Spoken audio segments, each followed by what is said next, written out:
Ici Europe 16h-18h sur Europe 1. Stéphane Bern et Mathieu Noël. 1. Historiquement vôtre.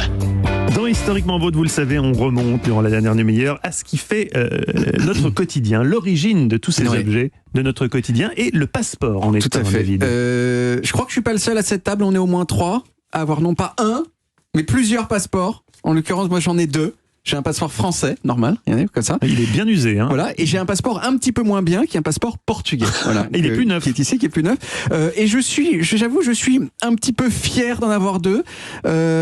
C'est bizarre parce que c'est un peu débile comme fierté. C'est aussi débile que d'être fier d'être né en Bourgogne ou d'avoir un joli zizi. Vous voyez, dans le sens, il y a pas de mérite. Là, vous cherchiez où placer le mot zizi dans votre chronique du jour et vous avez dit là, ça irait bien. Il y a pas de mérite, vous voyez, à avoir de ce passeport. Mais vous voyez, c'est comme ça. J'en suis fier. Et j'avoue que ça se double parfois d'une autre fierté un petit peu honteuse, qui est celle de compter le nombre de tampons qu'il y a sur mon passeport, et surtout plus que les tampons, les visas. Vous voyez, regardez-moi ça. J'ai un visa russe, vous voyez, j'ai un visa chinois.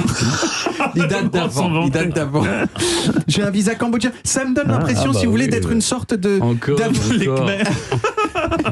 Ça me donne des pays sympas. Hein. Mais oui, que des pays sympas. Ça me donne l'impression, si vous voulez, d'être une sorte d'aventurier cosmopolite, alors que vraiment pas du tout, puisque la plupart de ces visas et de ces tampons, ils ont été faits à l'occasion de vacances débiles entre amis. Donc pas de quoi être fier. Mais alors, d'où ça vient, ces petits livrets officiels qui permettent de se la péter à ses propres yeux? Bon, c'est ancien. C'est ancien. Il y a déjà une sorte de proto-passeport dans l'Ancien Testament qui prend la forme d'une lettre de circulation, c'est-à-dire un roi qui donne une lettre à un de ses sujets pour qu'il puisse voyager où il veut. Il y a aussi des proto-passeports en Chine, il y a 2000 ans. Et puis, ça s'est développé dans l'Europe du Moyen-Âge. Mais le vrai tournant pour l'existence des passeports tels qu'on les connaît aujourd'hui, ça a été, comme pour plein d'autres choses, la Première Guerre mondiale. À peu près tous les pays occidentaux, quelque part à partir de 1914, ils ont commencé à créer des passeports pour savoir qui était l'ennemi et qui ne l'était pas. Et ça s'est accéléré au moment de la création de la Société des Nations, après la guerre. Pourquoi ? Eh bien parce que un des objectifs de l'après-guerre, c'était de faciliter la reconstruction économique de l'Europe et qu'à ce moment-là, les déplacements internationaux étaient rendus difficiles par le fait qu'il n'y avait pas de normes internationales pour les passeports. Les passeports, ils avaient plein de formes différentes, c'était pas toujours les mêmes informations qui avaient marqué dessus, il y en avait des grands, il y en avait des petits, etc. Et donc à la douane, c'était le bordel. Mais le 21 octobre 1920, il y a 102 ans, la Ligue des Nations a organisé la conférence sur les passeports, les formalités de douane et les sauf-conduits, dont l'objectif c'était précisément de définir une norme pour les passeports. Et c'est ce qu'ils ont fait pour 42 pays à l'époque. Ça a été défini comme un petit carnet de 32 pages, haut de 15 cm et demi et large de 10. Et en gros, depuis ce moment-là, l'aspect des passeports n'a pas beaucoup bougé, à part qu'il est devenu un petit peu plus petit, une douzaine de centimètres et plus 15. Et il y a aussi le fait que certaines couleurs ont été standardisées. Et notamment ce bordeaux de la couverture pour tous les pays de l'Union européenne, et aussi d'un certain nombre de pays qui ont envie de se faire bien voir par l'Union européenne, ce qui n'est pas le cas de la Suisse, qui a gardé son passeport rouge vif de connard. Bien sûr, je vous en prie. Avec la croix. Exactement. Alors les passeports aujourd'hui, c'est quelque chose qui se vend aussi, je ne sais pas si vous le savez. Malte. Voilà. Si vous êtes russe, que vous avez un peu d'argent, vous pouvez aller à Malte et ils vous donnent un passeport maltais. Exactement.